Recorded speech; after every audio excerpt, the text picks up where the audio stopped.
Test. Test, check one. Okay, we're back.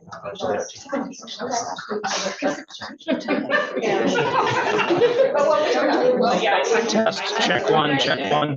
He's just testing. I definitely want to get going. Test, check one.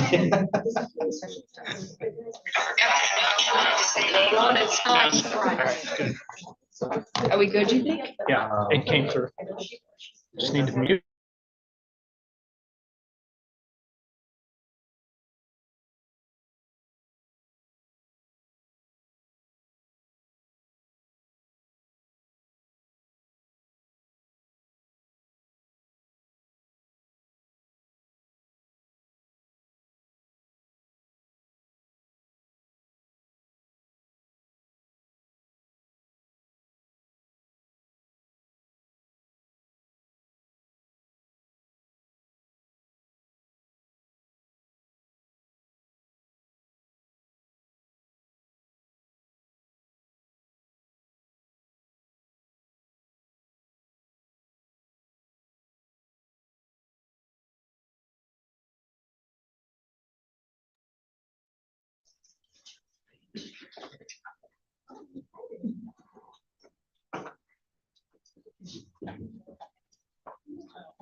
Test, check one, test. All right.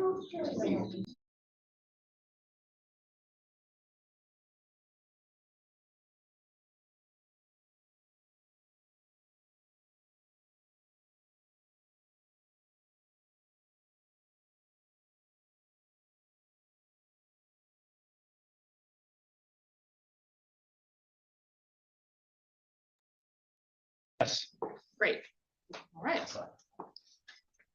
Okay, I'm going to read the meeting notice so we can get started. Please be advised that on May 12, 2025 at 6 p.m. there will be a meeting of the Medford Comprehensive High School Building Committee held at Medford High School in the Science Lecture Hall, room 3B319, and via remote participation using the link provided below. The meeting can be viewed live on Medford Public Schools YouTube channel, through Medford Community Media on your local cable channel, which is Comcast 9, 8, or 22, and Verizon 43, 45, or 47. The meeting will be recorded. Participants can log in by using the following information. The Zoom link, the Zoom number is 986-9143-8275. I'm going to call the roll to get started. So Jenny Graham here, Mayor Lundo Kern.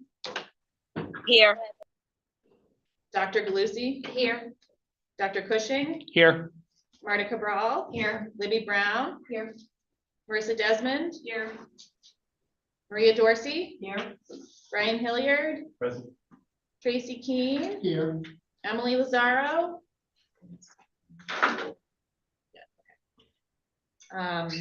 Nicole Morel. Aaron Olapade. Yeah, okay. Luke Preisner. Here. Joan Bowen. Here. Bob Dickinson. Fiona Maxwell. Here. Will Pipicelli. Here. Chad Fallon. Here. Lori Hodgson. Here. John McLaughlin. Here.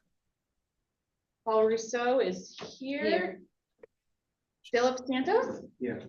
Hi. And Lisa Miller. Here. Okay, so we have 12 present, 3 absent, so we have a quorum. I wanted to start by welcoming Lisa Miller to the committee. Lisa is one of our vocational teachers here at the high school.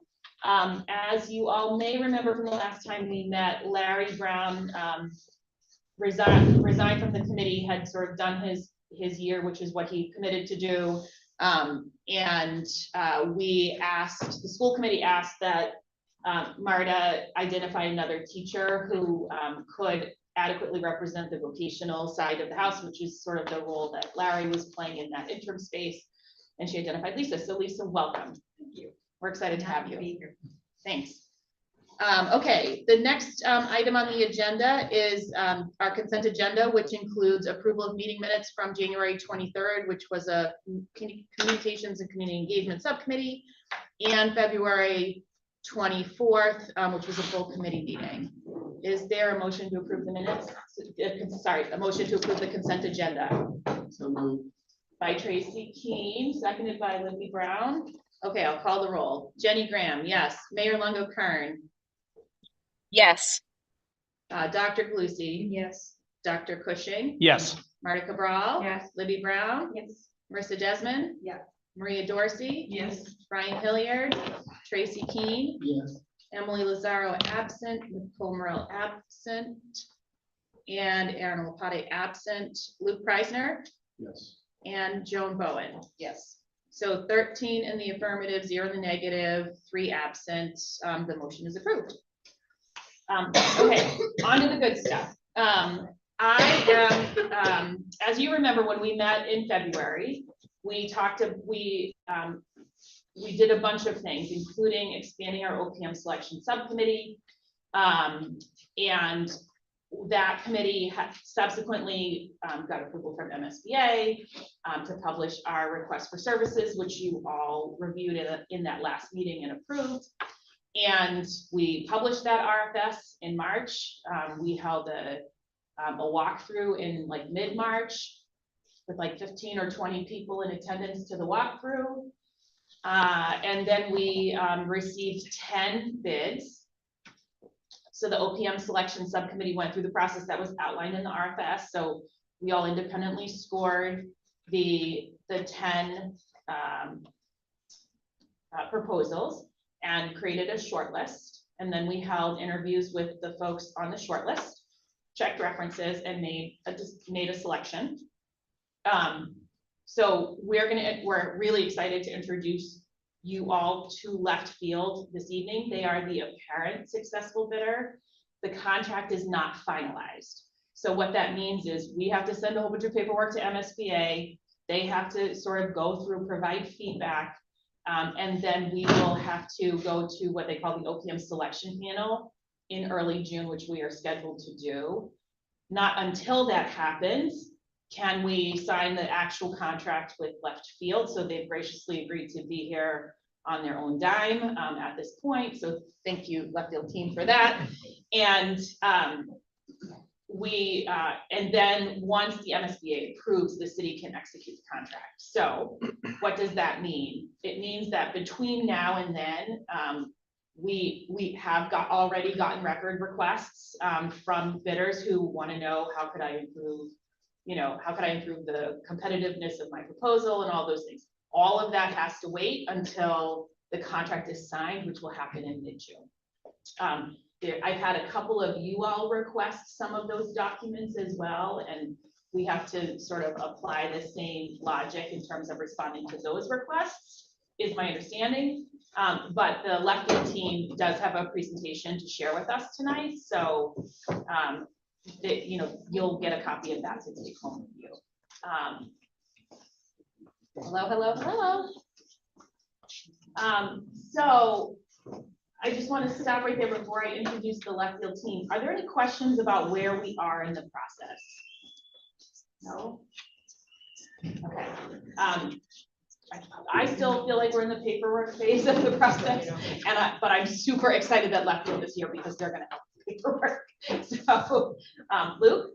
Can I ask you to repeat the sequence of steps involving the MSB approval process? There's listening, but yeah, no, that's okay. So we had to, by last week, submit a full package of information to MSBA.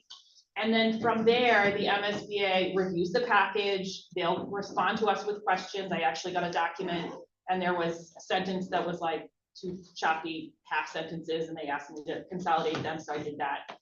So there's some back and forth that we'll do as they're vetting the paperwork.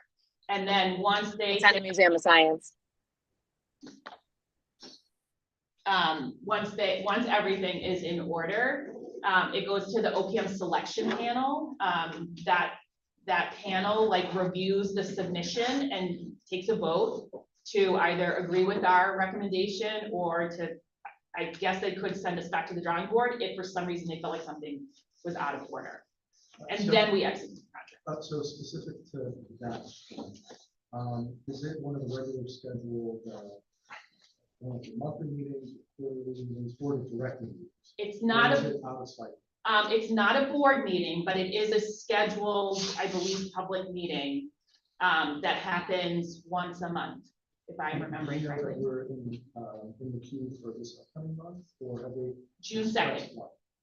Yeah, June 2nd, we are on the list. They take a limited number of communities each month, like that. This is where their process is like easy to understand, but kind of rigid at the same time. But we got into the queue because what we did in February was approve the RFS even ahead of the invitation to the next phase. That meant we were like right there. I submitted all of the paperwork the next day, and we were able to like get into the queue for June. So that sort of speed and turnaround, we'll come back to that when we get to the end of the meeting. But until we can get our team on board, it's just all of us in a room with some paperwork. And the real exciting stuff happens when you can get the actual experts in the room to start thinking about what does this look like. So I'm gonna stop talking and invite the left field team to join us. So Jim Rogers is the principal of left field. And then Matt and Linda will be our day-to-day people on the project. They come with a much bigger team.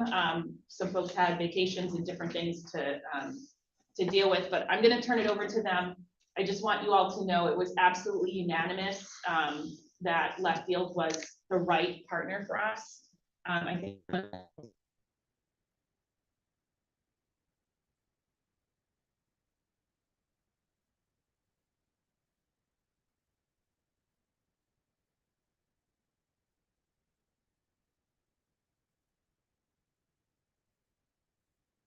their educational advisors also really impressed us and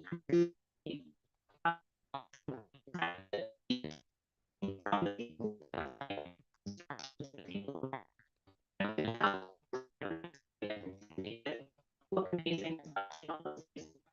Everybody involved is just, absolutely. And I want to thank the committee. So that was Dr. Cushing, Dr. Lewis, Brown, myself, Paul, Fiona, and John McLaughlin. So we spent a lot of time together in the last month. I'll turn it over to you.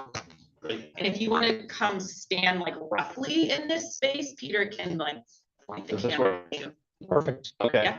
Do you have our presentation that we could follow along with? Yes, we have a paper copy. Yeah, you guys see first. Do you want to email it to me? Yeah. I guess I can do that.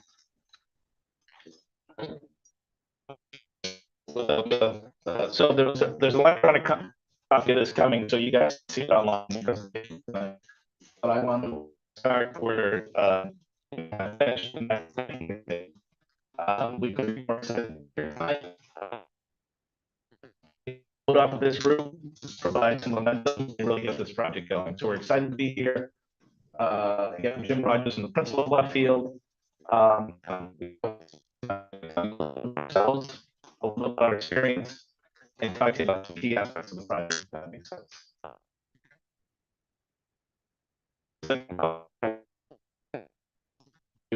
Have this conversational and the process as we move forward. Yeah.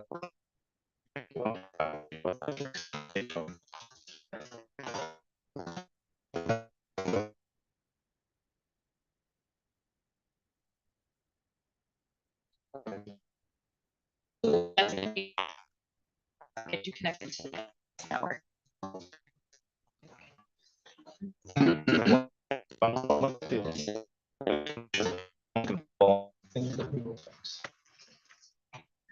I don't, I'm.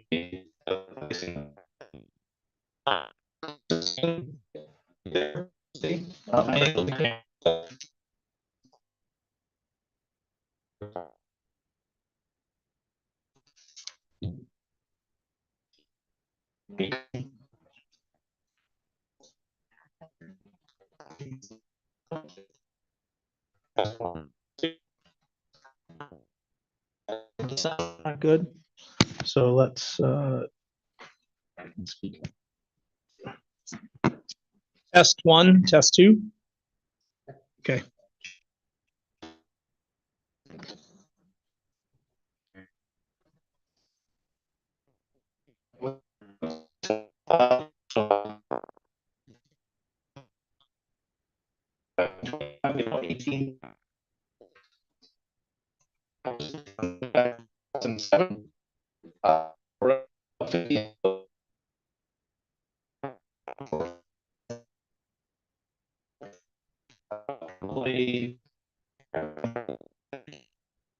Both public K-12, private K-12, public higher. So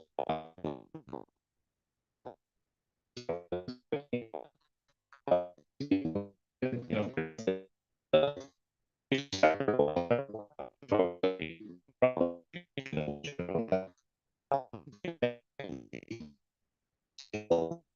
K-12 projects. Each Rhode Island and New Hampshire.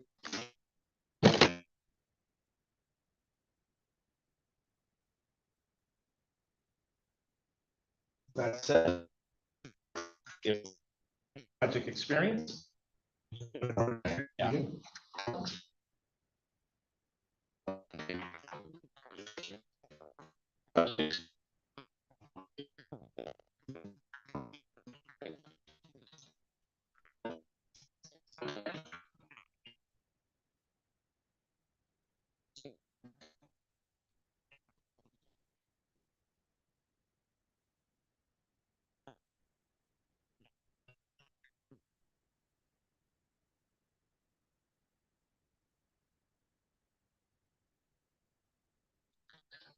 These are some examples.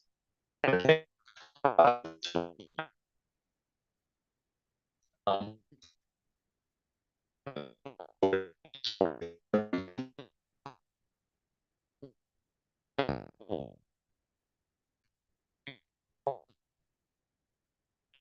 programs and high school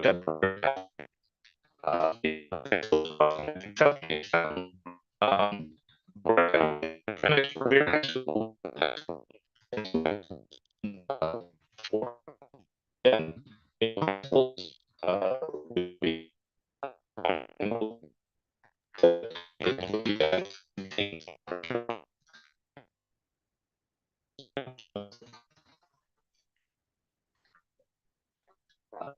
like, so this is just an example of some of the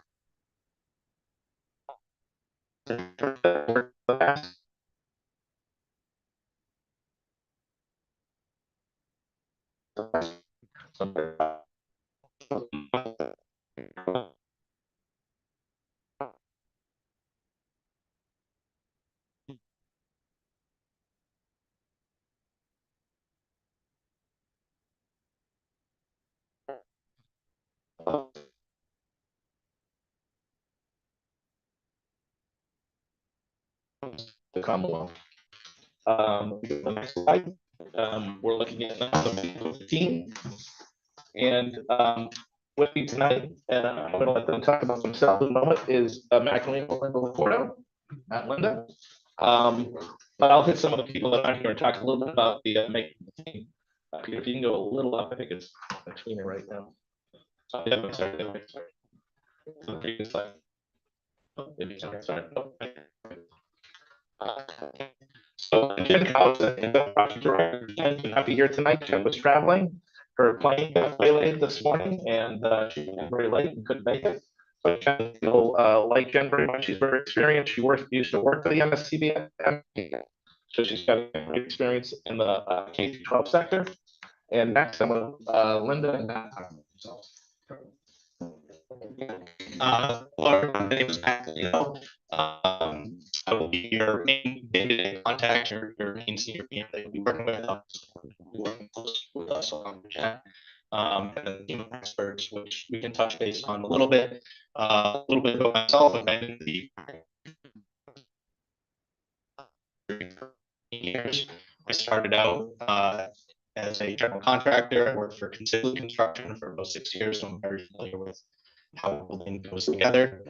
And then in the last 7 or 8 years, I've been on the OPM side of the industry, largely working on school building projects.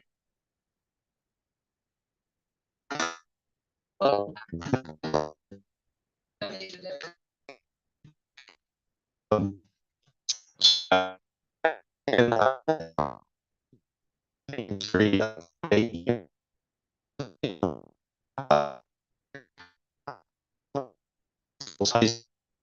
um, Apologies.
Can you hear me now?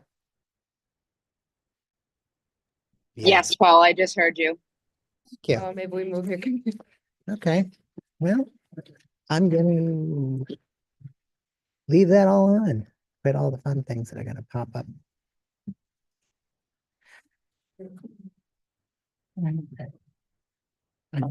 It's got an excellent mic, so. Give me a second.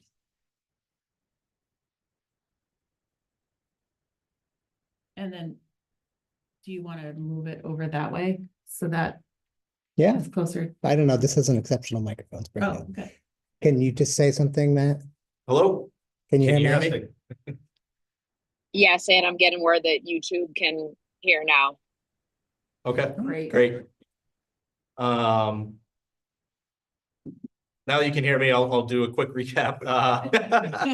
My name is Matt Galino. I'll be your day-to-day contact in your main senior PM. Been in construction industry for about 14 years, started out as a general contractor, and I've been in the OPM industry for the last 8 years or so, largely working on school building projects. I live in Boston now. I actually lived in Medford for about 6 years, so I know it well, and it definitely has a little special place in my heart. I lived over near Wellington. Yeah, I'm excited to be here. Really looking forward to, working with everyone. It definitely is going to be a challenging project, but that's part of what we like. And we're excited to, help you get a designer on board in the coming months. And, work with you every step of the way as we get going. So I'll let Linda introduce herself, and then we'll move on to the next part of our presentation. Right. I will jump up. Hi, everyone. Hopefully you guys can still hear me on the computer. I am Linda Laporto. I am one of the senior project managers assigned to this wonderful, very exciting project. My background is also in the construction industry. I spent the better part of the past 25 years in construction management and then OPM world.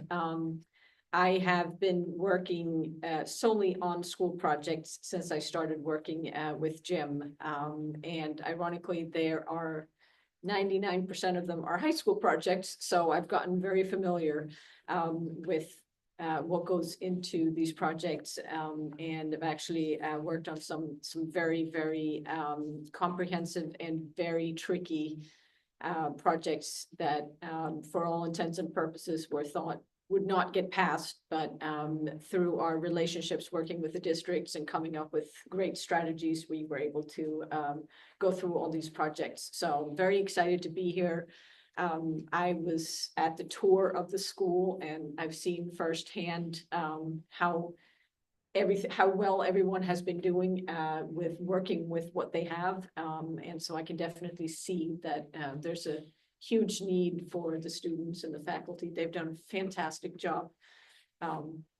But I don't ever want to hear that somebody feels like they've been attacked by their building. So I'm hoping we can get started on this project very quickly. It's going to be a very prescriptive process with the MSBA, but we've got some great team members, and we have a lot of experience working with the MSBA, and we'll be here to help guide you guys through that process, and then also figure out the best way on how to get the rest of the city of Medford on board to get this building actually built. So that's what we're here for. We're super excited to do so.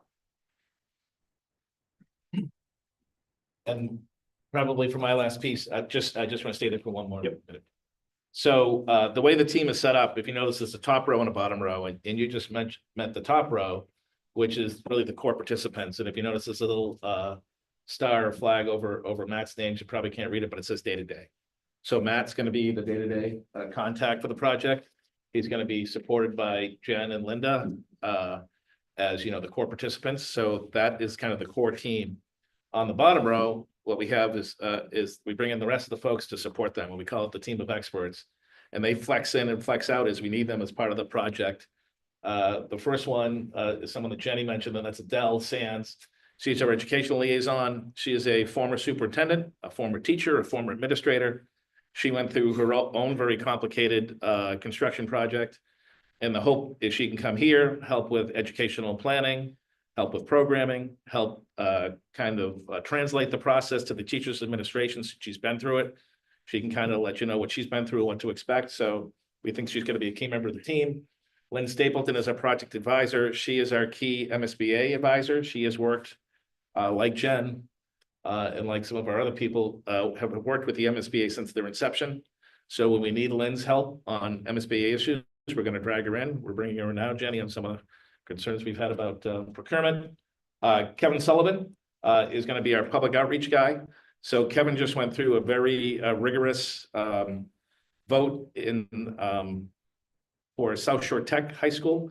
It was a technical vocational high school, which is a very difficult vote to achieve because it's not really owned by one community, right? There's 4 or 5 or 10 or 15 communities that really share in the vocational school. And because of that, these towns all have their own priorities, whether it's a police station, a fire station, another school. So it's really hard to obtain a positive vote for a vocational school. We did so with a huge effort, and we were able to win. South Shore Tech was able to carry the vote rather successfully. And we're going to use that same vigor and approach here to help with what seems to be a very organized group already in terms of trying to achieve a successful project. Next is Jay Faxon. He's our MEP expert. That's mechanical, electrical, plumbing. So he will come in at various times to review drawings. He will come in during construction to audit the construction process. He will oversee the commissioning process, and you will find Jay to be a valued member.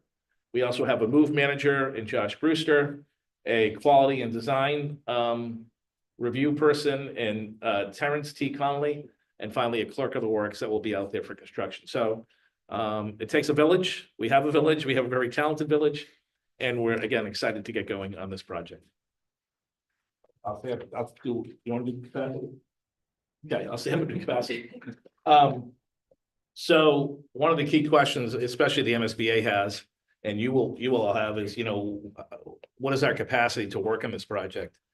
Matt has 100% of his time, for example, as the day-to-day guy, dedicated to this project. What we've shown here as part of this chart is You know, Matt's showing 40% of his time because that's what we think it's gonna take. Jen's at 30% and Linda's at 30%. But the key notion there, or the key identifier, it says 30 plus, 40 plus, and 30 plus. Which means although we've identified percentages as around 30, 40%, whatever the project needs are, these folks dedicated to seeing it through. So the hours are just, you know, a representation of where we're gonna be, but we're all in on whatever the project needs are. And with that said, educational plan. Yeah, I'll touch on this quickly. Is there a question, Luke? Oh, please. So. I imagine, and I don't think you think, but I imagine, like, when she's up there, over the course of the project, there's kind of a staffing profile, right? There's a kind of a crunch period. Maybe you start out with a small team, you get an idea of what's ahead, you begin wrapping your hands around it, you bring in additional staff. Your staffing profile grows. It peaks at a point. You would achieve some threshold that's a construction threshold, maybe. I'm not sure, I'm just guessing. Key milestones. Key milestone. Right. And then you begin rolling people off. Right. So that's kind of what I have in mind. In terms of other projects that you have, I know you're involved with the Revere High School, which is a very large project. Almost 2,500 kids. And it began not that long ago. I'm not aware of other ongoing projects you have, but my question. I can put that slide back up, if that's all.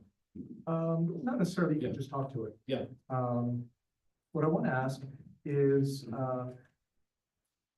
for Revere specifically, where are you in terms of that ramp up? Yeah. And if, you know, we pitch a perfect game and things begin in serious measure in maybe a year, what does your staffing capacity look like in the context of ongoing projects? So first, the top line, which is the core group, they're dedicated to this project and maybe one other. So there really isn't a worry about the core group because I have to sleep at night and I can't have those people all over the place. So the core group is the one that's kind of dedicated to this project. So there's no interaction with Revere of the core group, for example. It's, you know, they have their team, we have our team. It's the lower group, to your point, that, you know, kind of ebbs and flows depending on the needs of the project. And in Revere specifically, we are in the permitting process, closing in on a start of construction. And so, for example, Adele, our educational liaison, she has kind of dropped off quite a bit because we've gone through the programming stages and got through a large part of the design. So she's been able, to your point, the milestones have passed. She's been able to drop off. We didn't have a Lynn on that job. We didn't have a Kevin. A Jay, we have a Jay on that job, an MEP expert. He has helped in the design of the project, going through the design milestones where we haven't got to construction yet. In fact, he doesn't come to the end of construction. He comes in just before the ceiling goes in to look at all the mechanical equipment and make sure it's all installed correctly. So he won't come in until much later in the Revere project, which will be even later here because we're, you know, a couple years further down the road in Medford. So and we have 3 of J's in that work for left field. Maybe I have 3 in left field, 3 MEP experts in left field.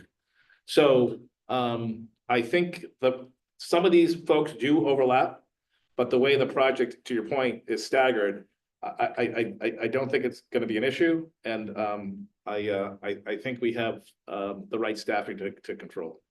But any concerns about Revere versus here that I can specifically talk about? I don't say concerns, I'm just trying to get a sense of what other projects do you have that are kind of just ahead of ours? Yeah. Is it only Revere or is it Revere +1, +2? Yeah. I just want to build out. Yeah, we can go through them one by one. A lot of them are in this planning stage. You know, one of the ones I don't think we showed tonight, as I'm thinking here, is Brockton. So Brockton is one of the largest high schools, if not the largest high school east of the Mississippi. It's a concern, right? And that's why we talk about capacity, right? The MSBA sees we have 10 or 12 high schools we're managing. How do we manage those all, you know, together? And that's how we do it with, like I said, Matt has 100% capacity. I've always got to have the staff on board to be able to manage Medford, so it's not impacted by Brockton, Revere, or what have you. So it's a valid concern. We could talk about it further and I can, tell you, show you the staffing model and how that works. But I'm confident that we have the team here and the resources to take on that. You're welcome. Yeah, and I will say, just like by way of some color commentary, that was true of every, of every series, like of every player that made it to the finalist list. Right. The folks that didn't make it to the finalist list often were much smaller or didn't have as much high school experience, which sort of was what weighted them out. But everyone who came and presented had a pretty comparable story in terms of staffing approaches, timing and all of that good stuff. We mentioned the OPM panel, that we have to go through. Was it June 2nd? Yep. On June 2nd. And one of the things they look at very closely is our staffing.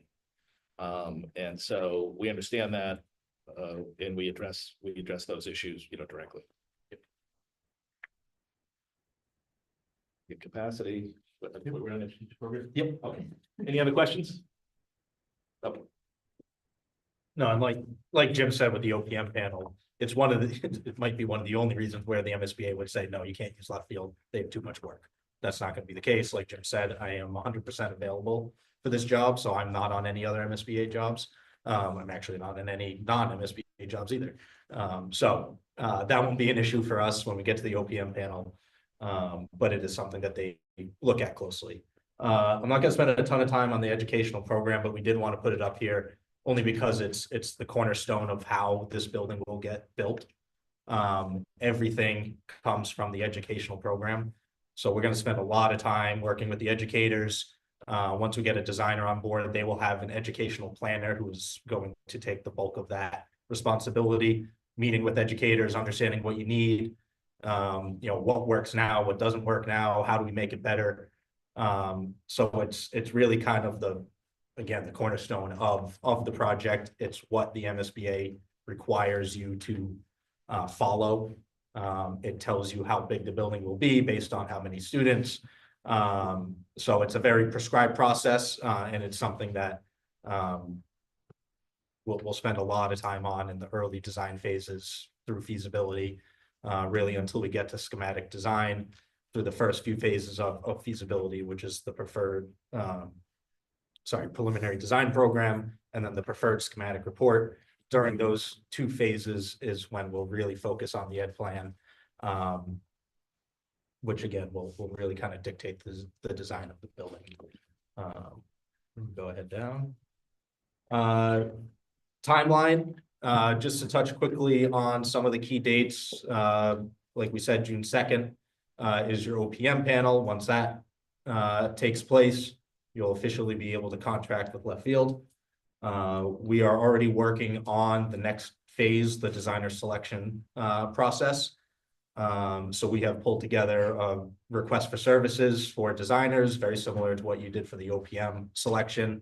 You advertise it, it's got to go into the central register, combis, and it will be advertised for a few weeks. We'll get designer proposals in, and we'll start to review them as quickly as we can. We are trying to expedite this phase of the project a little bit, knowing that we're a little bit delayed with the OPM selection. So we are aiming to get on the July designer selection panel, similar to the OPM panel. Once you go through all of the designer selection interviews and review all the proposals, you'll make a selection. We'll make a selection, but there is a designer selection panel that you also need to go to, which we'll get into a little bit more as we get into the design RFS towards the end of the meeting. But that's kind of the next big key date after the OPM panel, is trying to get on the July designer selection panel so that we can select a designer and hopefully in August start looking at different options, different sites, and really kind of get a sense of what this project could be. Philip, did you have a question? Yeah. So we got a copy of a draft schedule, right, with the documents? Yep. And just listening to this stuff, they're just curious. I know he's just said we're gonna try to expedite things, but the panel's on June 2nd. But we're planning on submitting an RFS to MSBA on June 3rd. Does this reflect that timeline in there as well? I mean, that seems very aggressive and limit. So can you just hold your question till we get to the RFS Yeah. review? Yeah. It is like, there's not a lot of like wiggle room in this process. Like, it's a template, you cannot change it. If you change it, they will ask you to change it back. So it's not as complex as it sounds to get it out the door. It's really about like, can we get in the queue with MSBA for the right time? So, but we can talk about that as soon as Leftfield is done with this part of the presentation. But we have teed it up, so we can do something similar to that, yes. All right, you wanna go to the next one? Yep.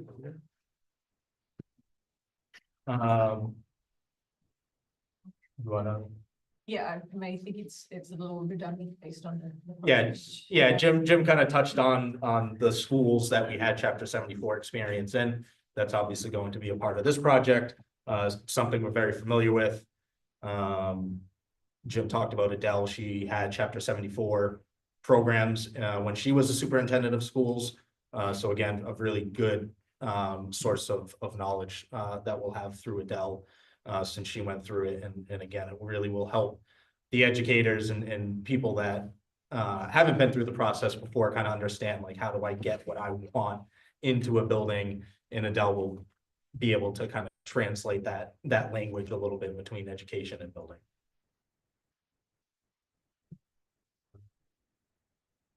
CM at risk, this was something that came up on the questions, and we wanted to touch base on the difference between deliverables. CM at risk and design bid build are the two kind of different contracts that you can do. The kind of easiest way to think about the differences between the two, like we have here for CM, you're hiring a construction manager service to manage a project, whereas with design bid build, you're purchasing the building based off of a series of documents. So construction manager at risk, you bring on a builder much earlier in the process, they get involved. They'll do an early estimate in schematic design, they'll work on schedule, they'll get involved in the logistics plan. It just gets the builder much more involved early on in the process. Whereas design bid build, the designer will complete the drawings, the specifications, all of the documents, and then it goes out to bid, and then low bid wins, and then you move on from there. We will spend significant time talking about this. Yeah. Dual aspect of which contract methodology makes sense in future meetings. So we just want to touch base on it here. It's too early, but we will talk about this at length. Yeah, it will be definitely a big point of discussion for us as we get a designer on board and start to look at the options. It's definitely a little early to start talking about it. We do have some examples of, some preliminary site ideas of this site that we'll show at the end of the presentation, and we can kind of talk about it. These are all our K to 12 projects that are being delivered under CM at risk. About 90% of what we do is construction manager at risk. So it's something we're very familiar with. And it's something that will weigh as we get into further into the process. Yes. I'll take it into the next one. So part of what we were asked to talk about during our initial meeting, which was a great, more of a longer conversation, which we love. We don't want to stand here and just talk at you, so I want to go through this very, very briefly, but what we internally talked about as a team are figuring out what are some of the challenges that we're going to be facing with this project, and that's also guiding us through how we set up our team and how we can best help the project and move along. And so I know there's a lot of pieces to this project, but where we usually start with one of the biggest pieces to be helpful is understanding all the stakeholders. All the different stakeholders are all going to have different priorities, and it's up to us to come up with a plan to make sure that everybody has the right information at the right time to really make this the most successful project that we can. If you want to move to the next slide. I'm not going to talk in great detail about this, but community outreach is one of the biggest pieces that that make our projects successful. And part of that is utilizing a multitude of different types of tools. Obviously, in today's day and age, everything is much more geared towards technology. But we do like the meetings where we're just face to face talking to the community, inviting them into the conversations early on, making sure that everybody always has the right information is one of the key components to a successful campaign and project, and getting a successful project through the whole process. It's a great way for us to sort of be the outlet of we're fact-based, we're here to support anybody, we're here to answer any questions. And that's what we continue to do throughout the process. There's also a great way to involve the students in this particular process, especially when you have vocational classes and media programs. It's a great way for, and it has been very successful on some of our other projects, is to have the students get very involved with media outlets, recordings, videos, being at the meetings, helping us. They are absolutely wonderful key components of getting the information out there. So these are just some of the newsletters, media, local media, Facebook, whatever you need us to patrol, we will. The other item, which is the next slide in your presentation here, is the project website. And we do many different versions of it, whether it's an existing project website that we help to update and make it more project oriented, or if we start from scratch. It all depends on the district and what their wishes are.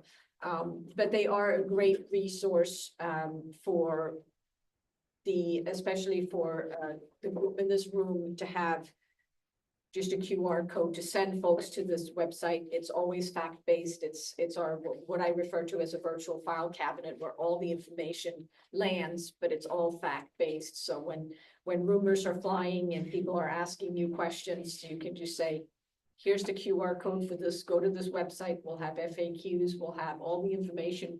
Where are we in the process? Go to the website. So it just, it's become a really, really helpful tool, especially for the school building committee, to answer questions versus trying to remember what you were talking about at the last meeting and then forwarding that information. So As we hear about this information or disinformation, in the public, we try to create FAQs around those issues, and as Linda said, trying to make it a lot more fact-based. So when we hear things that trying to drift, we create an FAQ around that. We give the real information. We direct people to the website. We try to control the flow of information, at least the control of facts, as best we can. yeah. And the website, I should mention also, is controlled by our team. So it's quick, easy to update. That's why they're not always super flashy and high tech, but they do get the information out there very easily. And then we also have the opportunity to update things. So if something is out there, we can act on it quickly and hopefully spread more facts about the project. We did look at during the initial, when we received the request for services, we understand that there's currently 3 different sites that have been talked about, part of this big process, which is why we're pushing so hard to get the designer on board, because they're really the key player in getting this started. Throughout the MSBA's process, they have a series of deadlines that we have to maintain to stay within that feasibility study guideline that you have of about 26 months right now. So part of what the design team and with our help will start deciphering all the different options. We are actually required by the MSBA to look at several different options. If you go to the next slide, what we did was sort of look at, we sort of did our own version of looking at your site, looking at the challenges, looking at the options, And we just started diving into a little bit your existing site because it's yours, you own it. It kind of makes the most sense to start looking in that direction. The MSBA requires us to look at both a new building, an ad reno, and just strictly a code upgrade to the building, to the existing building. The code upgrade requires you to not move any walls. So it very quickly, I have it on good authority that so far, I don't think anybody has actually chosen that option, because if you're in this program, you most likely have inefficient classroom sizes and hallways and inefficient buildings. So, but they do require us in the design team to very, very detailed studies of each one of the options. So what we did was just sort of look at your site. Is there even room for to do a renovation? And the short answer is yes. This is our experience of what we've done on previous projects and just having the experience of being builders in our background. There's definitely an option of being able to do a renovation. If you go to the next one. There's the addition and even the addition and renovation, there's still enough room. And then anything else that could be added to that, whether it's trying to acquire more land or anything like that, are obviously going to be helpful and be very, very great to study in more details to possibly maybe alleviate some of the traffic problems. For instance, if you're having more leeway with a little more space. But those are all part of what's going to be studied. And we've had projects where we started out with 23 different options that have been whittled down to 11, down to 3. And then once you get about halfway through the feasibility study, you ultimately have to make a decision as a committee, what you think is the preferred site. And that could be anything at this point. We don't know, and you're going to be hearing that from us a lot. We don't know yet. But that's part of what the next 24 to 26 months are going to take you through. So this may fall into the we don't know category, but when I look at this property, Google Maps, it strikes me that it's surrounded by a lot of state managed forests. Is it completely off the table to acquire some of the adjacent land? I don't know what the rules are for an organization like the DCR that manages acres and acres of forest land, but is it in the realm of possible to even consider it? It is absolutely in the realm of possibility. It has been done before. I haven't done it personally. Lynn Stapleton, our project advisor, has done that process before. It's lengthy, it's complicated, but it's not unobtainable. And these are all parts and pieces that come into play when the design team is on board and we start running options. And also, of course, there's the never-ending budget. And with budget comes time, right? So there's certain things that might just not make sense because they're just going to be too time consuming and you're going to end up losing your MSBA participation because it would take too long, etc. The list is long, but the short answer is it has been done before. It's not an impossibility at all, but we as a team will look at all possibilities. But yes, it is too early to tell. If you wouldn't mind going to the last slide, we just kind of wanted to highlight that, yes, you could also build a new building on this site. It's not out of the realm of possibilities either. It's actually quite common for us, especially high schools, unless you're talking about Revere, who just happen to have 18 acres sitting around that nobody wanted.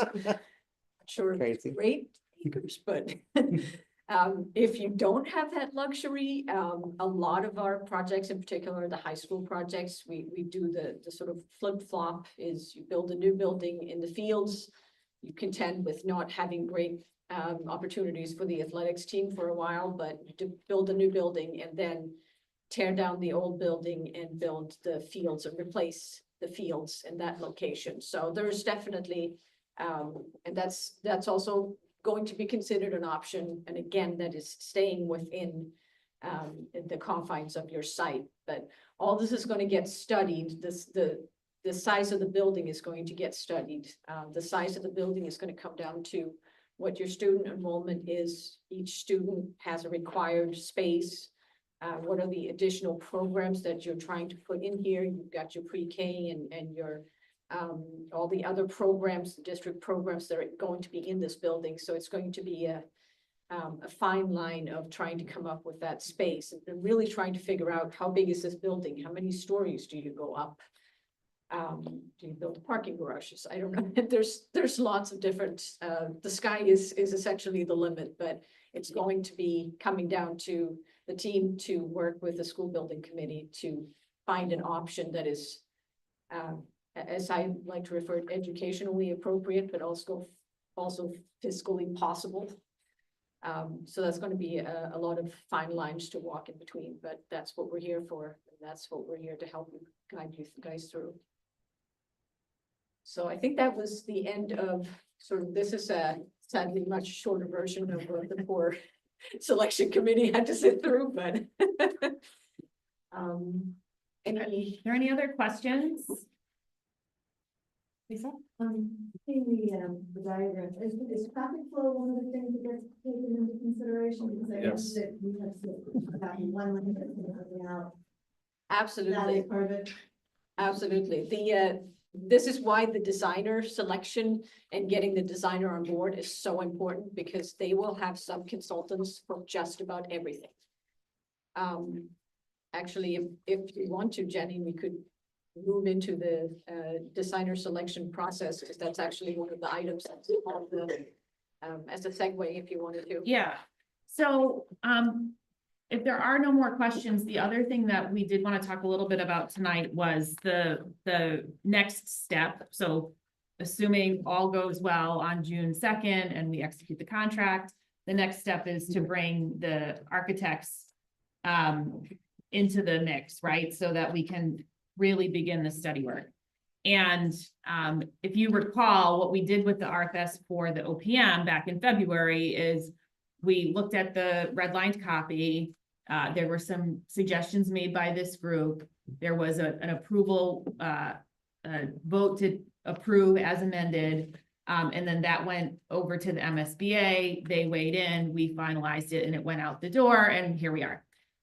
So the idea that the selection team sort of was pushing as we were having conversations with potential partners was how can we accelerate to the point where we actually get to do the work, right? How do we get to the point where we get to do the feasibility study? And so I joked with actually all of the finalists that it's like my fleeting wish that my son, who graduates in 2029, sees the inside of something new before he leaves. So and everyone laughed, but I think they also knew I was sort of serious. And I think for all of us, particularly those people who have kids in this building now, every day is like one day that we shouldn't have to wait. You know, we don't want to have to wait anymore, right? So the question in my mind is, how do we accelerate this process as best we can so that we can spend time in the part of the process where time needs to be spent, which is going to be this design phase. So I did ask Left Field to give us a like most aggressive path scenario to getting the designer on board. So I'm going to let them talk a little bit about the process because it's quite different than what we just did. There's some similarities, but the selection process is quite different. So do you want to take it away, and then we can talk about questions about the drafted RFS that we send out? Marissa? I just want to clarify, this is purely the designer for the feasibility study, correct? Correct. Yeah. Yeah, so, Right, there's an option. yeah, Yeah. absolutely, yeah, guaranteed that they will. Okay. Exactly, yeah, so everything that we're doing right now, it's all for the first stage, which is the feasibility study that we currently have running for about 26 months. Part of that is the first part, as Jenny mentioned, is the designer selection process. It's part of MSBA's module of how you form the team that are going to be looking at this building. And so the DSP is the designer selection panel, which is an actual 13-member panel that the MSBA actually has already assigned. It's a series of folks that have architectural, engineering background, school background, all related to this. They have a very rigid process. As you mentioned, the designer RFS is basically, it's a 12-page Word document where you can change the name of the school and the number of enrollment and the square footage that you currently have, and that's about it.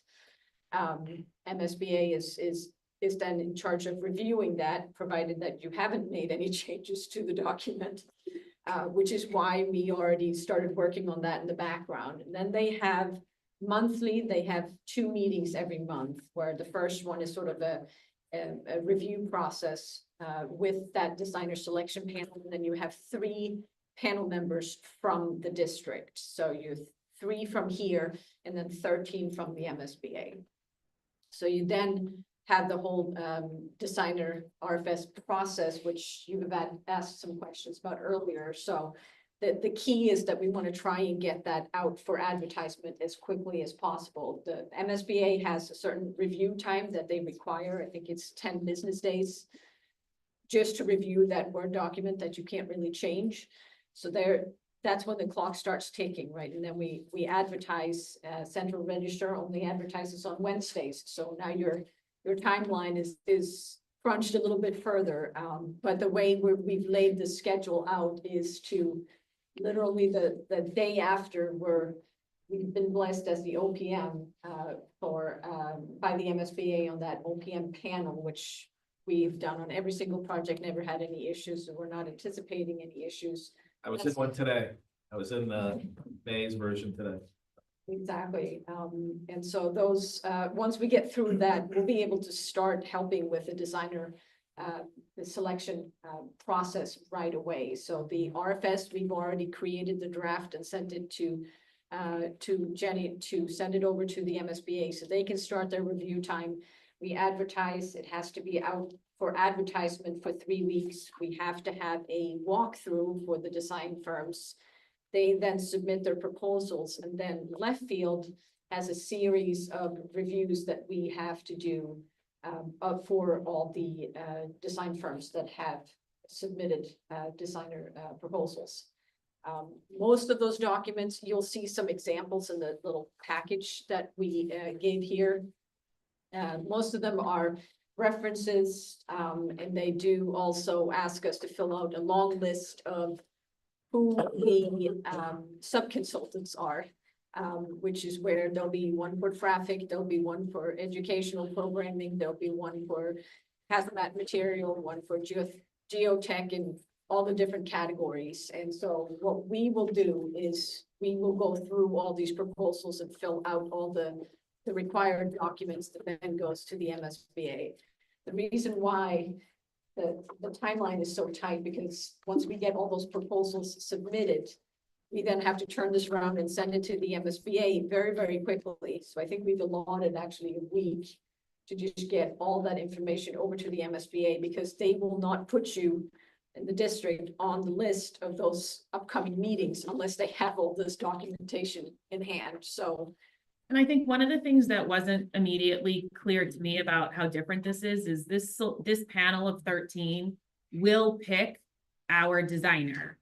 And we have 3 seats at that table. The other 10 seats are MSBA seats. So people who don't live in Medford, have no connection to us, but obviously have connections in the industry and are representatives of MSBA, because they will play a significant financial role in all of this. They will have more votes than Medford does in who the designer ultimately is. So, and I think the other thing that wasn't clear to me necessarily, like at the beginning, because it is like a complete departure from what we just did, is that those 3 seats for Medford are the mayor, the superintendent, and 1 designee from the school committee. So that is how the team gets formed from Medford's perspective. And then they are participants in this broader panel of 13. And the panel makes the decision about who our designer will ultimately be. And it's all numbers based, right? So there's, at the end of each one of those two panel meetings, there'll be an actual vote where they just rank the proposals. So it's important for our team to review these documents and these proposals as they come in from the design firms to make sure that we give you guidance of who's done this before, who's got the right consultants, who's got the right team, what other projects are they working on or spending time on? Do they have the time and efforts? What is the experience level of their senior team, or do they have a lot of people or fewer people on their team, etc.? All those things are up to us to give the guidance to the three members so that the members can go into this with a clear view of who you like and who you'd like to be the finalists. That's the interview process. How does that, the RFPs get narrowed down to the shortlist for interviews? Is that the same 13? Yes. Yeah, Okay. yeah, so that's the first meeting. So we have 2 meetings in July that we're aiming for. So at the first one, they will just start ranking for interviews. And then the second meeting at the end of that month is when they actually have the actual interviews. Everything is done virtual with the MSBA. There's no in-person meetings anymore. But they will rank them. And if you don't have enough folks that actually submit proposals, which I don't see that as being an issue at all. We've already heard people that are showing interest. So I don't see that as being an issue, but definitely, as Jenny mentioned, you're 3 out of the 13, so there's a lot of opinions. But it's important to get the right design firm selected. Again, this is also at this point just qualification based. So once they've designated the top ranked firm, you then go into contract negotiations. And if they can't agree on a contract amount that fits the budget for the Medford High School project, you're allowed to go to the second rank, but you have to go in the order of the firms that have been ranked. And yes, we just went through that on a different project where the top ranked firm just wouldn't budge, and the district kind of felt like this is not the team player that we want to really work with. But again, it just, the process, the time, right? Philip? Are the meetings, the MSBA meetings, the committee meetings, public at all, or only those 13 people attend? They're public. The public. Yep. They're actually published on the MSBA project website. So you're welcome to attend even if Medford is not there. There's no input then. No, yeah, you Yeah. get to listen in Yeah. and hear what. Yeah. Absolutely.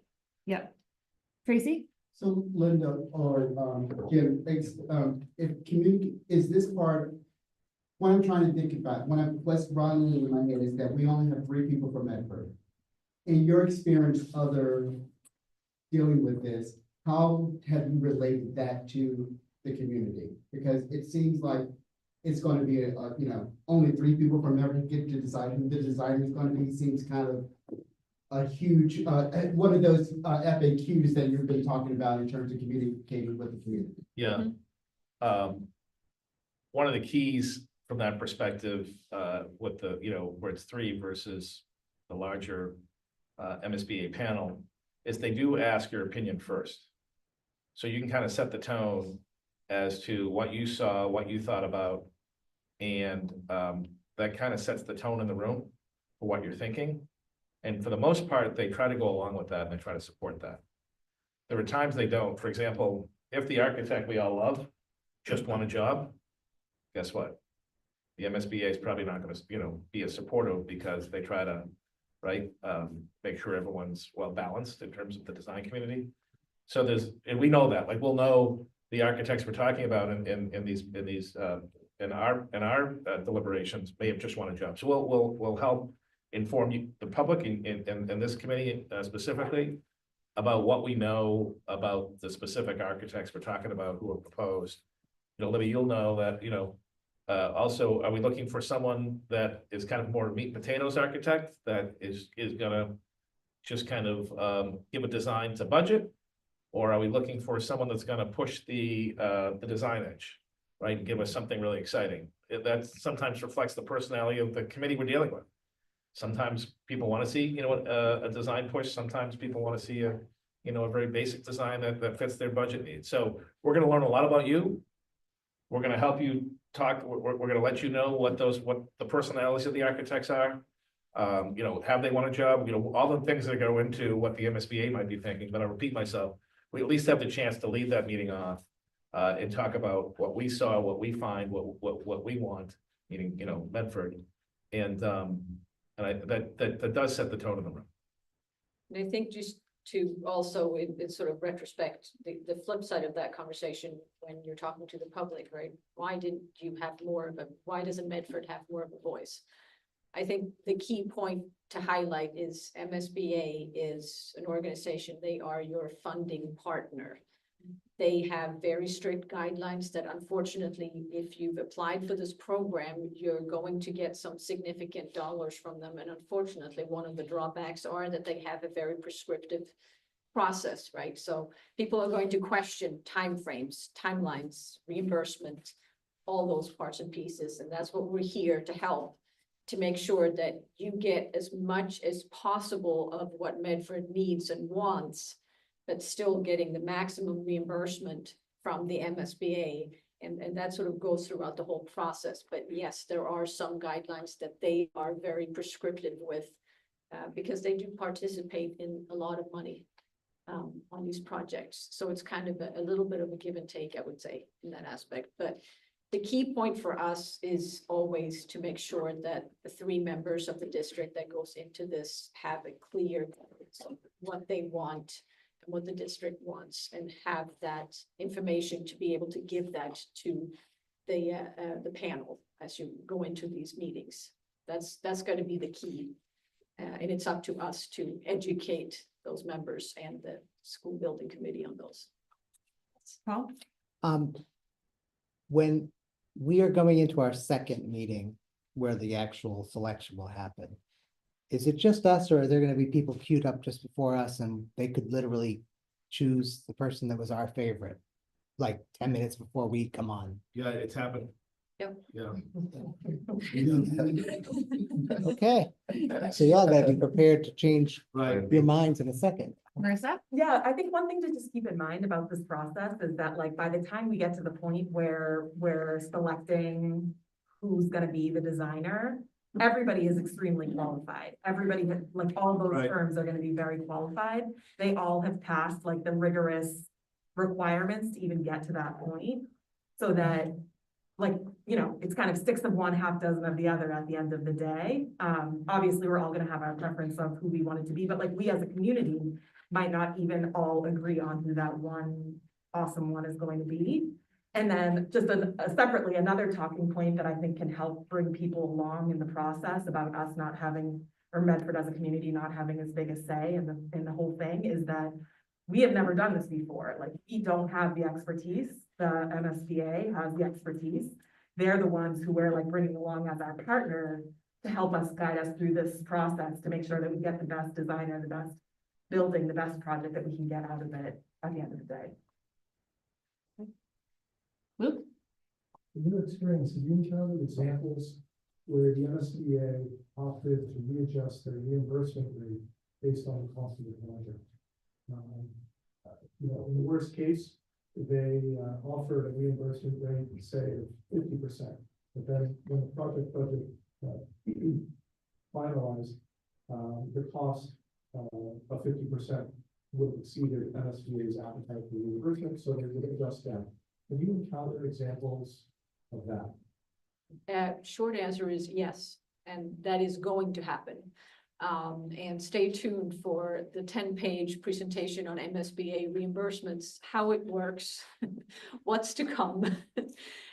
It's a series of, in short terms, they give you a reimbursement rate on day 1, which is only applicable to the feasibility study. After that, when it comes to your actual project reimbursement, there's a entirely different scenario. They start with that same percentage, yes, but then there's a series of caps for construction, for site work, for ineligible items such as pools and other items that they deem ineligible. So it's our job and the designer's job to make sure that from the beginning, when you start the design of that building, figuring out, weighing those options, right? What's going to be the most beneficial to Medford and the students and the faculty. And yes, that might mean that MSBA's reimbursement rate is going to go down. There will be items that they're not going to reimburse you on. And that is a very long, very complex process. But in short, by the time you finish the feasibility study, you then sign the project funding agreement with the MSBA, which is what leads the project to move forward into actual design, final design and construction. And at that point, you will have their, what they refer to as their final offer, and you will know going into that next step what their reimbursement is going to be. Provided that, of course, you don't make changes during construction and start shifting things, because then again, that reimbursement is going to start shifting. But more to come on that. Lots of lengthy, very complex calculations. And you will love to see the spreadsheet that we refer to as the 3011. Yeah, we don't want to get too far ahead of ourselves here, right? This is an introduction, but we're gonna have meetings on the designer selection process. We're gonna have meetings on eligibility and funding. We're gonna have meetings on, CM at risk versus lump sum, design bid build. So, and that's where the community engagement comes in. There'll be lots of meetings. And this is, again, this is just the beginning. This is just the feasibility study.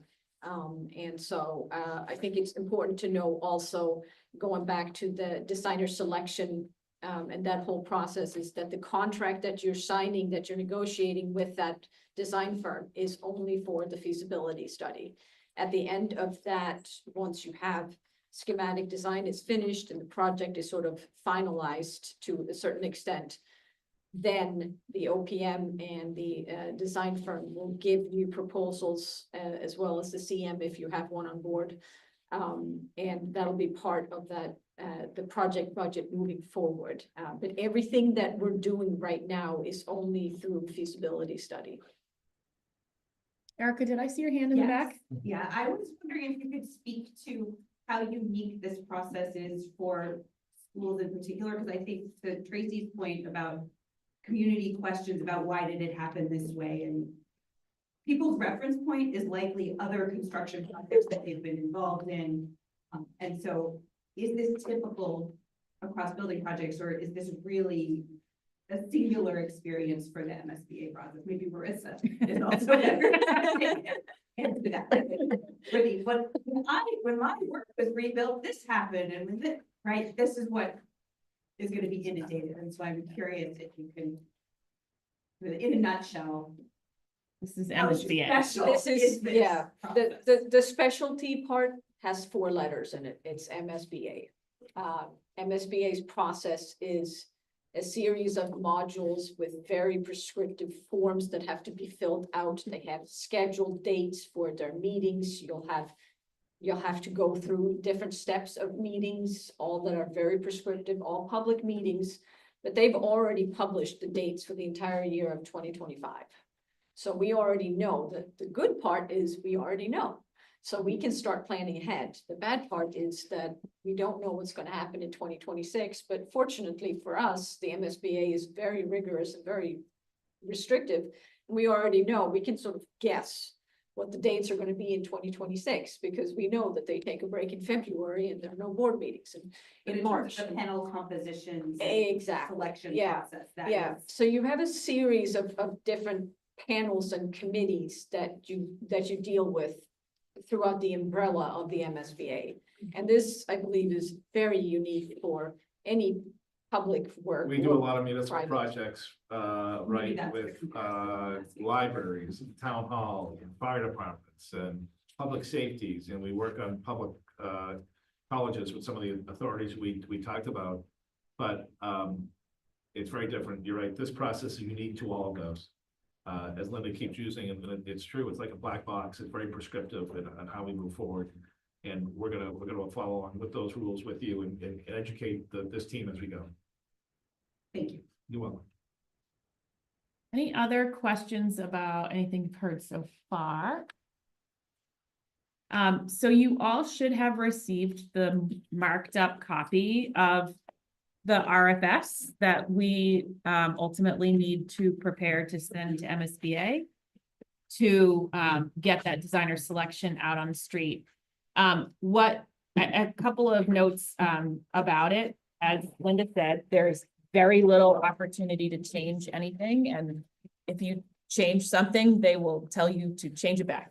But any place that was for us to infuse information about Medford, all of that information is practically identical to what was published in our RFS to hire the OPM, which has already been like vetted and approved by the MSBA. So this came together so quickly because Matt is dedicated to our project, but also because he had lots of good material to work with to actually sort of infuse the Medford specifics into this document. So having said all of that, like, changes are welcome, as long as you're not asking me to change something that MSBA doesn't allow us to change. But I did want to ask this group, as you review this, do you have questions or things you would like to see us tweak in here? And or are you ready to take a vote to approve? So first, questions. Philip? So the only question I have is that it seems like everything's prescriptive, and I've read the blue stuff, it's mostly fine. It's really on the timeline of issuing out the RFS and then the selection, right? It's 3 weeks. So we talked about the importance of hiring the right designer, and there's really not much else to control, but that is something we control, I think, the timeline. Is that enough time for designers to evaluate all the information, the uniqueness of the site, the constraints that we have, to pull together a strong proposal so that we can vet that they understand what the project is, right? 3 weeks seems, because these designers are also going to be doing the full-time job, which is designing buildings or whatever they're doing. So they're going to be fitting these proposals in and as an extra, right? So Yeah. 3 weeks just seemed compressed to me. I know that we're trying to meet a deadline, but I also think that if we make the wrong selection, it hurts the timeline even more, because you want to find the right designer to get through the schematic, and then hopefully they're good enough where they're going to go through the entire thing. Sure. You don't want to change designers after that, right? So we allowed the OPMs 3 weeks, so we provided like the same quick timeline, and we had 10 respondents. I believe there were probably some architects in the like ether during our tour. I don't know who they were, but they're already here. They're watching our meetings and all of that good stuff. And when I told the MSBA that we had 10 respondents, they were like, wow. So that even seemed like a lot of interest to what they typically see. So I think the 3 weeks didn't harm us in the OPM selection process. So that's like the data point I can share. But you all might have some other data to share. Yeah. May I? Yeah. But just sitting on the other side of that table, the good part is that the RFS is very prescriptive. The good news is that that's very prescriptive. So if they've applied, if they work on MSBA projects, which most likely all these designers have, and you'll want somebody that has been working on previous MSBA projects, they've got all that data already put together, because the RFS asks for points in specific. But I'm more care about like specifics, so I would like to see a proposal that designers look and come up with some, you know, some good ideas on the site and stuff like that. I'm just wondering if that's enough time to allow that to happen, you know. It's an excellent. Yeah, question. yeah, and there is, there's also, the other part of the RFS is that they're limited to the number of pages that they can submit. And they have to submit certain things that are part of that RFS, and it keeps, I know it sounds like broken record, but that's really the only piece that they're really going to focus on, is the Medford specific, how they stand out to the other firms, because the rest of it, 98% of that response is so prescriptive. they already have filled everything out, they already know what they're going to. So that's what they're going to be focusing on, and most of them have already started focusing on that. That's why they attend the OPM walkthroughs, they sit in our meetings. They scour the MSBA meetings just to learn more about each project, each district. And 3 weeks is actually in response to some of the processes that we have to go through. 3 weeks is actually generous. I think it's a very fair question. And, Yeah. that they not want to respond, so, but, I agree with Linda, so I agree with the premise, but I also agree with Linda that I think a lot of them are working on it now, a lot of them know the responses they need to do, so it's how do they, to your point, deal with the specific site issues, right? And I think 3 weeks might be enough for them to deal with that, but again, very fair question. Paul? Also, one of the things I was surprised when we were doing the finalists was, and I forget which group, maybe it was 2 of the 3 groups, but they're like, oh, we've been planning for this project for a year now, watching all your meetings. So that was a surprise to me. I guess it shouldn't have been a surprise, but it was a surprise that like when we issue the RFS or the RFP or whatever, like that's not when people find out about this. If that's when they found out, they probably weren't who we wanted anyways, because they were not paying enough attention. And this isn't, if we were putting this on a square piece of land like in Revere, you could probably get away with a lot, but Yeah. this is not. Question. So the first meeting was the short list. The second meeting is that when that short list takes what they know and they have to create an interview. Right, and then all the specifics around the site camp and the presentation, and they spent a lot of money and they have been spending a lot of time thinking about this, but it's really the time on that second, on that interview piece that is the right time for them to do that correctly. Other questions, Luke? So I've got a statement that leads to a question. So if any one of us went to a real estate broker and said, our range is from $500,000 to $2 million, looking for a new house. Common sense tells us that we should prepare to see $1 or $2 million houses. Our RFS, both for OPM and designer, it states a range from 200 to 600 million dollars. On the low end of the range, Stone built a school for around $200 million. They have half the student population. But, right. But for us, there would be a no frills. On the high end, at $600 million, we would be signing up for the most expensive high school in the country. And I think that our reimbursement rate would be effective for something at the high end of our student range. Walk-in school costs around $400 million. And they have an enrollment of That was our school. Yeah. That was your school. And in fact, I'll also say that Madison Park is probably going to come up with $600 or $700 million range. Another project we're doing, Brockton, is going to be probably north of 6. So there are other projects out there in the Commonwealth that are going to be in that range. But I agree with you. I think it's all going to be based on enrollment, because enrollment's going to set the size of the school, and then it's going to be about the Chapter 74 programs we choose. So those will all kind of set the square footage, and from there we can determine what the what the cost might be based on the square footage. Because we have a lot of data with that, and the MSBA has a lot of data with that. And Luke, based on your same question from the last RFS, I had a conversation with MSBA about that range, and we talked about the intention being that we don't know what this project exactly is, whether we're staying here, whether we're renovating, whether we're building something completely new. And so the range was intended to reflect sort of our willingness and openness to hear what the options are. And the MSBA was completely satisfied with that answer, and we moved right along. So I don't think that designers and OPM, like you all saw that same number. Yep. I hope that's what it said to you. Yep. But that certainly was the impression of everybody who came through the tour, was like, yeah, there's a lot of things that could happen here. That's partly why it's so desirable based on what people are telling us in the walkthroughs.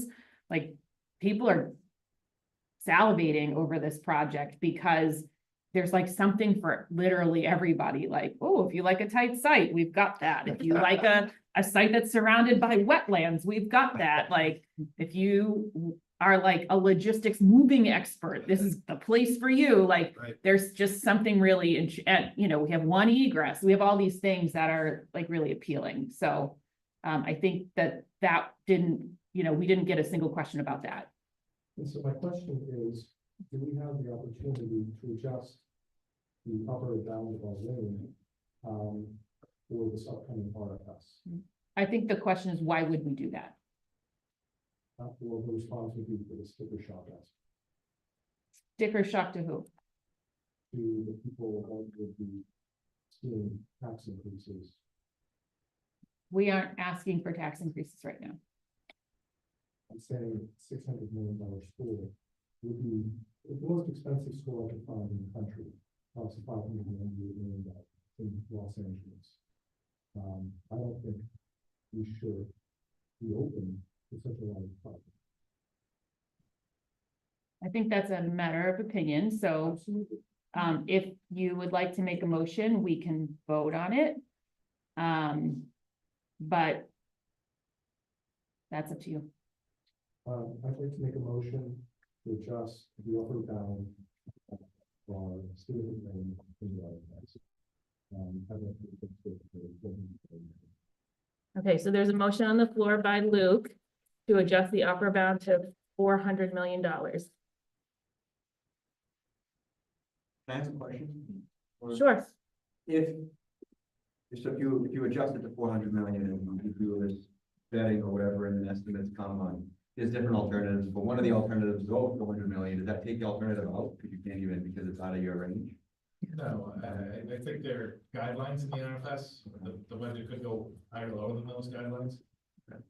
What it's really made for, I believe that what the range does is it tells the architects that, this is $100 million, I can do $100 million project, right? If it's between 4 and 6, we have architects that have done $400 to $600 million projects. That's not even necessarily defined to what we gave, but it's telling them the range this project's gonna fall in, and am I qualified to construct a project in that range? So there is a motion on the floor. Is there a second?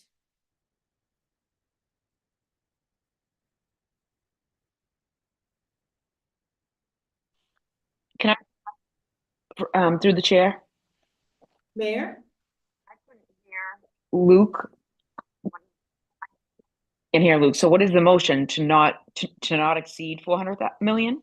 The motion is to change the language in the RFS so that the upper number in the RFS is 400 million instead of 600 million.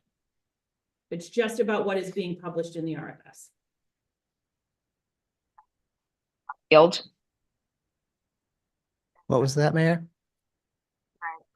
To left field, just so I've been paying attention, but when you said Brockton was more along the lines of 600 million, how many students is that comparable to the number we have certified?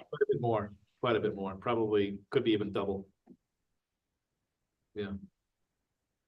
Revere is, How many? is 500, close to 500 million. Yeah.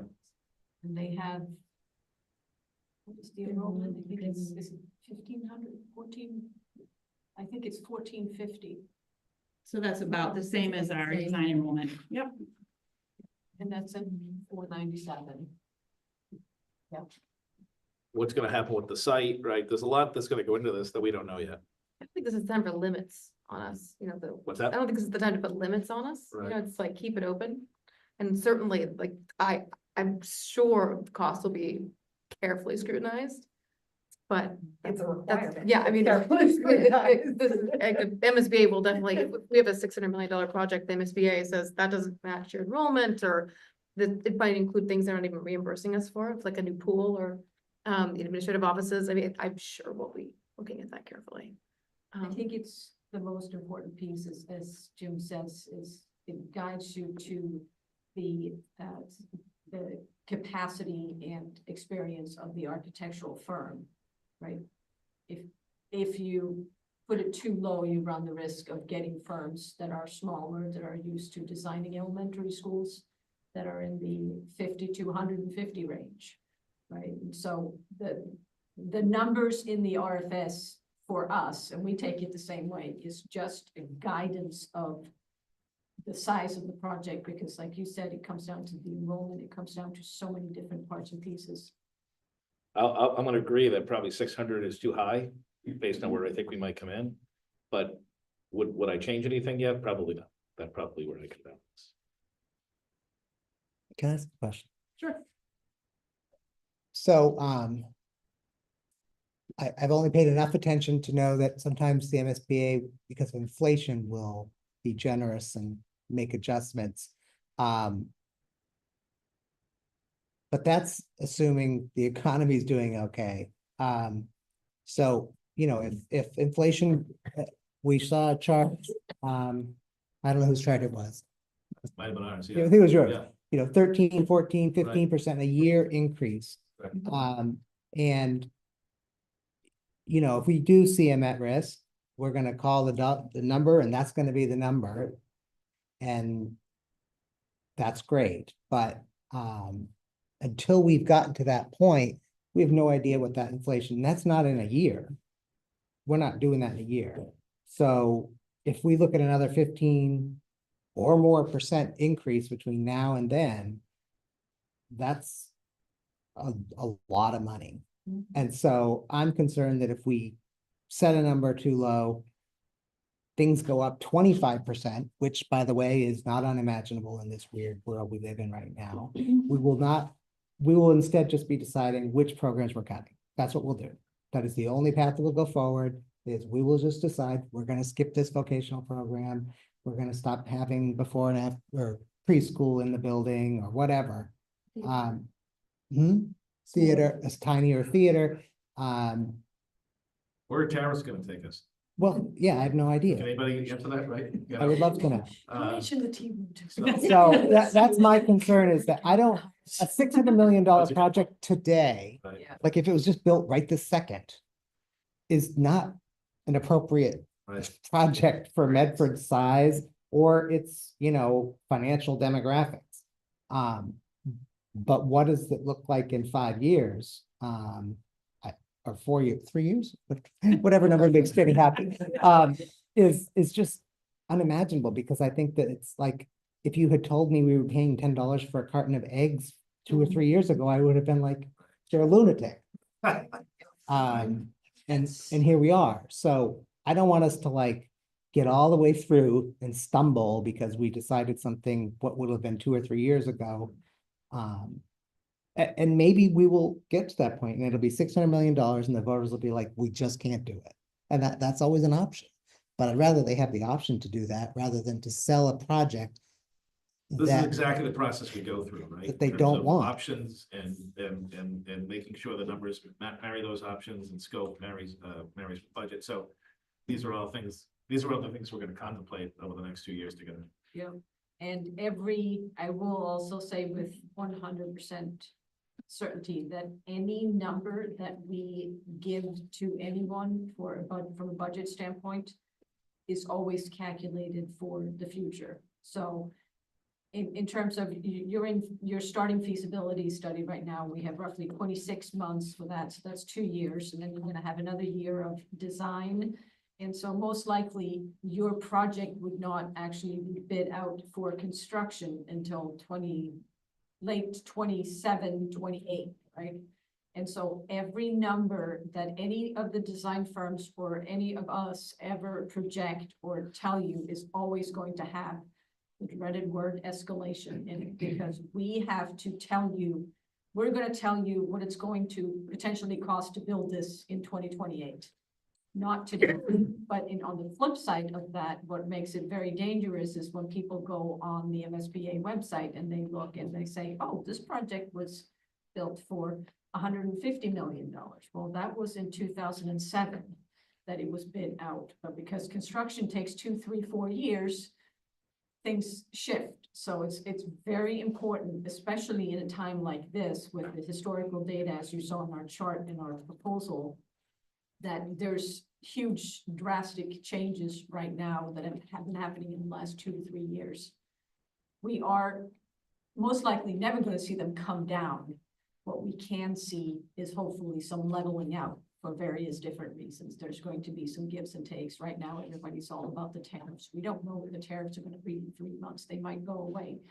But then on the flip side, the market right now is great for bidders, and we've seen lower numbers come in. So, you know, there's a lot of different things that are going to play into this. But again, this is not something that's going to be determined today or when you ask for proposals from the design firms. They're not in charge of that direction. It is strictly just to give guidelines for what the project size could be.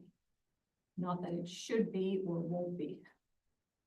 Aaron, did you have your hand up? Yeah, so I think when it comes to like what you're talking about, like the overall cost over time, those things are just going up, just objectively speaking. I think that there is a misunderstanding about like what things are looking like from 15, 20 years ago versus now. And I think that it's tough to navigate because of all the questions about tariffs. And I think that even when you think about like the political landscape and how there's such a flux in how things are going up and things are down, a lot of organizations at the federal level and state level are all holding on to their money because of the question marks that they're having. I'm seeing this like with the work that I do, where like state funding and grant proposals and things like that. But like, I've been doing some work on this, like Madison Technical Oak in the Roxbury neighborhood. There are about 1,200 kids or so by Desi's information. They're looking at a $700 million bill.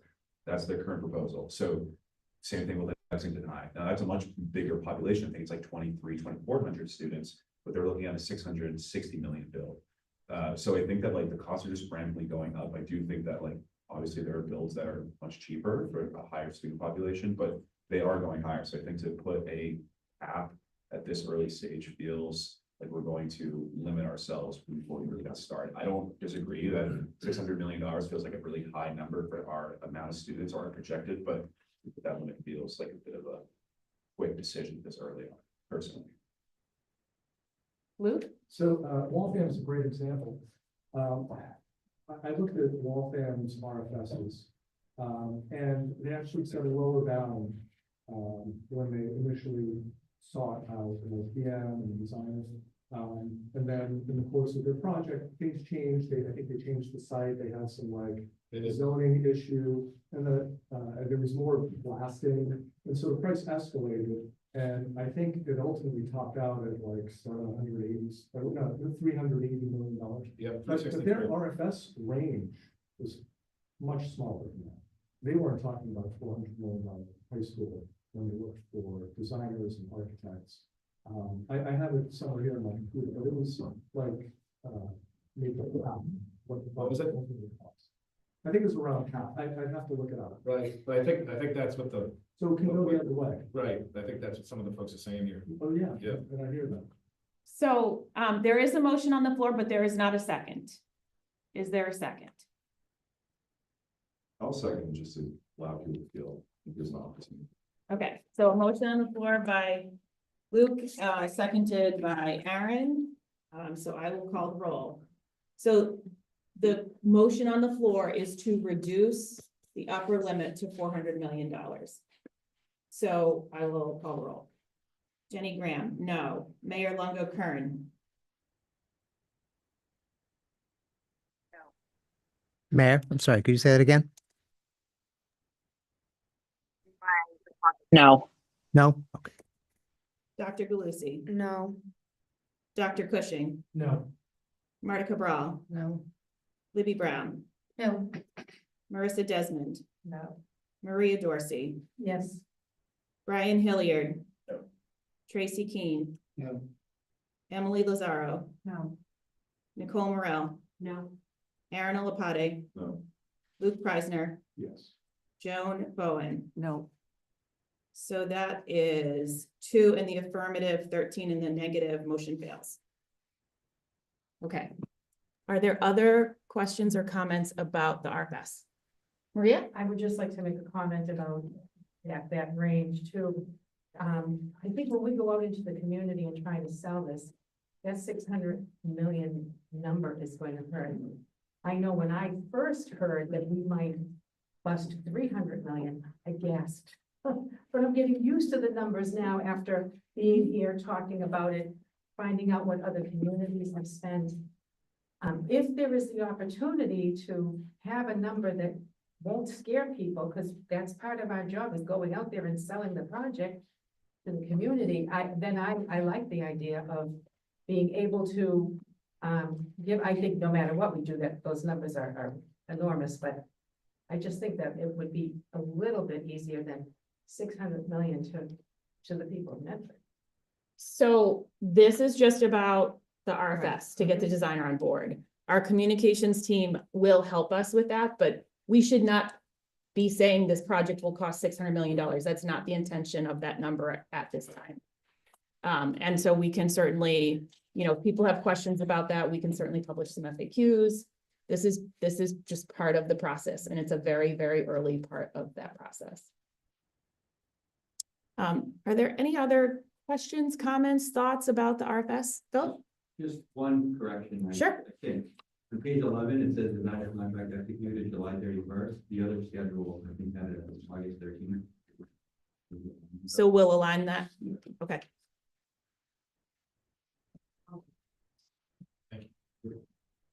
And these represent like the fastest possible scenario, which will be contingent on whether MSBA has space for us in those timelines and all of that. So that timeline could change based on their feedback as well. Are there other changes to the RFS? Is there a motion to approve the RFS as amended? So moved. By Dr. Galusi. Is there a second? Second. By Marissa Desmond. I will call the roll. Jenny Graham, yes. Mayor Lungo Kern. Yes. Dr. Galusi. Yes. Dr. Cushing. Yes. Marta Cabral. Yes. Libby Brown. Yes. Marissa Desmond. Yes. Maria Dorsey. Yes. Brian Hilliard. Yes. Tracy Keene. Yes. Emily Lazaro. Yes.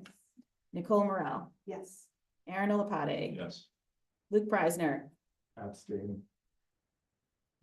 And Joan Bowen. Yes. So 14 in the affirmative, 1 abstention. The RFS is approved as amended. Thank you. So we will get that to MSBA and start working with them to try to get on the calendar as quickly as they will let us. Because then the real exciting stuff happens. Just doing a time check, we're a few minutes before the end of the meeting. Are there any other questions for our friends at left field here? And if not, is there a motion to adjourn? Questions? I have one. Sure. What is our timeline as a committee? That is a great question. I don't know the answer to that. Maybe our left field friends can help us with that. Can you give us a sense of like what we should expect as a team in terms of meeting going forward? Yes, typically the school building committee meetings, we generalize at once a month. But going back to your question about capacity and ebb and flow, there will be times where we might need to go to twice a month, or there might be times where we're waiting on something and we'll skip a month. That is sort of, generally speaking, it's about once a month. There will be very specific dates that the MSBA has in their deadlines, such as the designer selection panel. So you will have to have those members assigned and to be adhering to that schedule that we have in our presentation. And then there'll be other dates where we have to match up approvals, because as a team, we won't ever submit anything to the MSBA unless it's been a formal vote by the school building committee. Because we actually have to give the MSBA the meeting notes and the agendas and all those dates. So there could be dates where, or months where if we have a big submission coming up, we need the SBC's approval a couple of days prior to that to give the design team enough time to get it into the MSBA. So those could fluctuate a little bit, but generally speaking, it's once a month. And the beginning stages of once the designer is on board is that educational programming. And that is very detailed.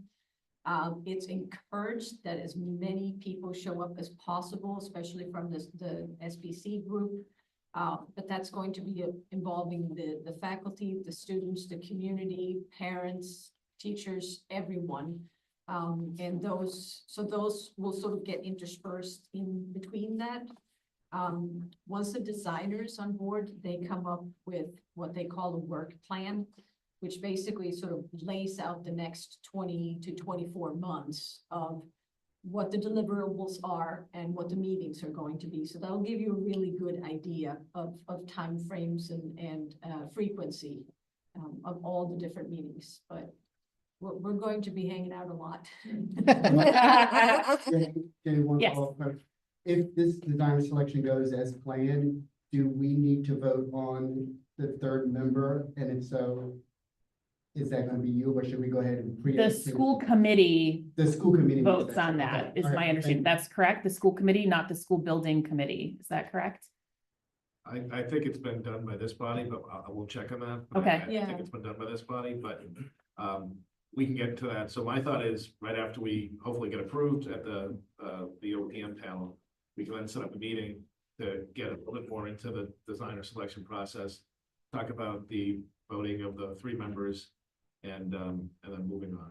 So that could be we'll get a meeting set up, an agenda set out all around the DSP process and possibly vote for 3 members. Okay, great. And if the school committee needs to take action, I can give you, We will follow up with that. we'll be okay in June, so we'll be good there. Yeah, the key is we want to make sure that it gives you enough time to have the DSP members assigned and have them know exactly Yep. what their deliverables are to match those MSBA meetings.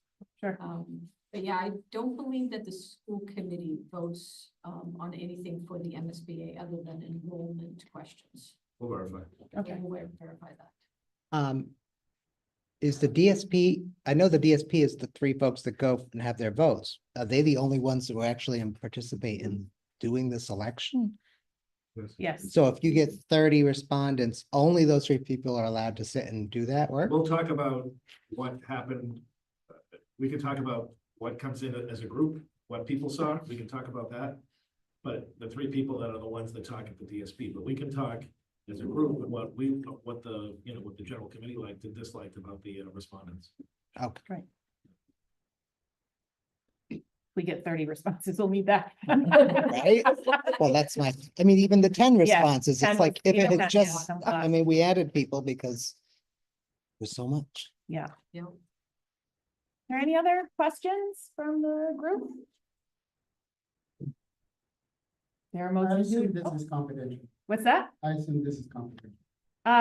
It is a matter of public record. But if somebody would like a copy of that, you can ask them to send a records request and we will share it that way until the contract is signed.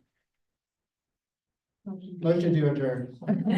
Motion adjourned by Tracy Keene, seconded by Emily. Since I kept everyone here with my questions. Okay, I'll call the roll. Jenny Graham, yes. Mayor Longo Kern, Yes. Dr. Galusi. Yes. Dr. Cushing, Yes. Marta Cabral. Libby Brown. Yes. Marissa Desmond. Yes. Maria Dorsey. Yes. Brian Hilliard. Tracy Keene. Yes. Emily Lazaro. Nicole Morel. Yes. Aaron Lapade. Yes. Luke Preisner. And Joan Bowen. Yes.